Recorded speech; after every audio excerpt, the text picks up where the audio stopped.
Welcome back hair. আজকে একটা painting নিয়ে চলে এসেছি যেটার নাম হলো melody of nature in spring.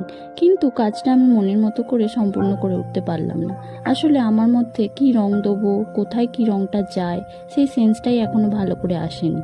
কিন্তু ছোটবেলা থেকেই আমি এক্সপেরিমেন্ট করতে ভালোবাসি, তাই আঁকাআঁকির ওপর বিভিন্ন রকম এক্সপেরিমেন্ট করেই থাকি।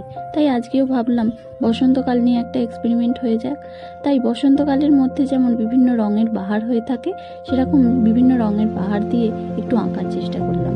আর বসন্তকালে যে প্রকৃতি যেমন সুন্দর হয়ে ওঠে, প্রকৃতিকে সেইভাবে সাজিয়ে তোলার জন্য আমি আজকের এই উপস্থাপনটা করলাম। এই ক্ষুদ্র একটি মানুষ হয়ে ভুল ত্রুটি হয়ে গেলে একটু ক্ষমা করবেন, আর অনুরোধ রইল ভিডিওটা যেন পুরোটা দেখেন। আসলে আমি একটু কেয়ারফ্রি, তাই কোথায় কি ভুল ত্রুটি হয়ে গেল ওইগুলোতে অত বেশি পাত্তা দিই না। যাই হোক, এখানে আমার এই ডালটা আঁকা হয়ে গেছে। এবার ডালের মধ্যে পাতার আঁকার বাহার শুরু করেছি। পাতাগুলো শেষ হয়ে গেলে এবার দুটো